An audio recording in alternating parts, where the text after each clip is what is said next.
Hi, it's Maceo Paisley here, back again at MOCAD with AMP Seeds. This time we're presenting Community Nourishment, a presentation of the Gather film.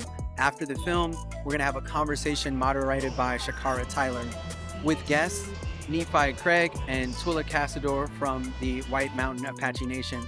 And we're also joined by Kirby-Shoote, who is a local farmer here in Detroit.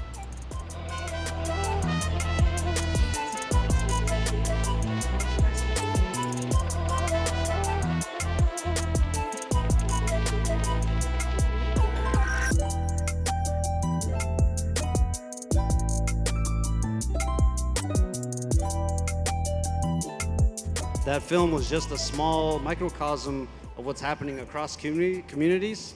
So it really is very much, it means the world to me. It saved my life and it's gonna keep me going for the next 20, 50 years. So that's what it means to me. I grew up not being represented in the food media. You know, I was like a little sixth grader watching Food Network at night. And you know, it's all the classic French, European chefs. And you know, I had asked my mom, what about native cuisine? And at that time, there were no resources for it. And it makes me feel very honored to have my elders do this work and lay the foundation for all the next generations to be doing this work. So thank you. And like Nephi, this is just a small part of the work that I do in our community in the southwestern region of Arizona and different parts of the New Mexico areas.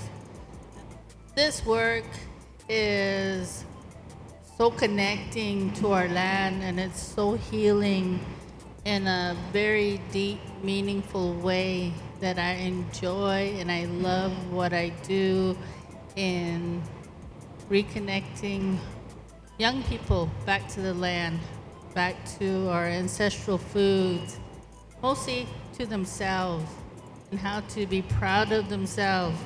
We all came from people that survived something so tragic, and to see the beauty in people today of them wanting to reconnect, wanting to learn, wanting them to hear their songs, wanting them to learn their prayers, wanting them to be part of the ceremonies, wanting to be part of who they really are is just amazing, especially through food. And that's one thing I'd say this film actually captured is what we do. And another thing about this film I can say is that it allowed us to speak for us, speak for ourselves. It wasn't someone narrating the film, it was us using our own voice for what we do in our community. So thank you. And I really love this film because it goes so deeply into the beyond food as production or the beyond food as consumption, and it illuminates the importance of family and spirituality and just intimate connections with people and building community, which is really what the work is about, right? Like, it's not just about nutrition. It's about cultural reclamation and spiritual, mental, emotional, whole body healing. And so I think everyone in this room, in a way, is on their own journeys, their own food and land journeys. And so what advice or what messages do you have to share with us for people that are on their journeys across so many different cultures and geographies and experiences? Whatever your line of work is, I think whatever drew you to this film or to the type of work that you do, I think at least with food and agriculture, it's definitely a common spirit of generosity. And in the beginning, a lot of this resurgence work, this revitalization work, this decoloniality work is very attractive and romantic.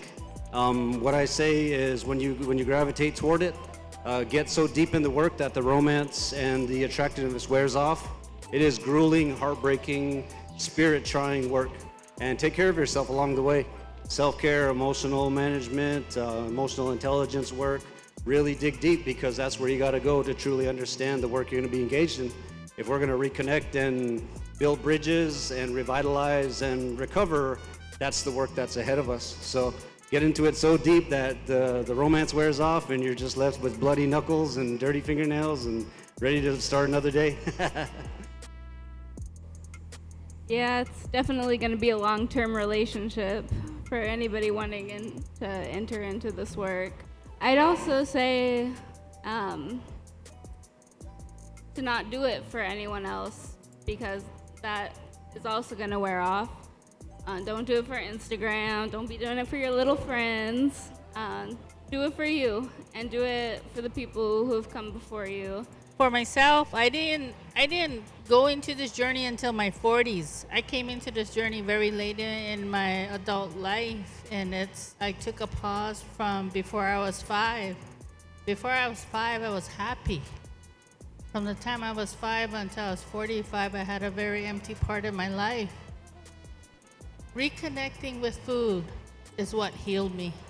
Reconnecting with the land, my ancestors, and the people I come from is what healed me. Everyone's journey is their own. When you find your journey,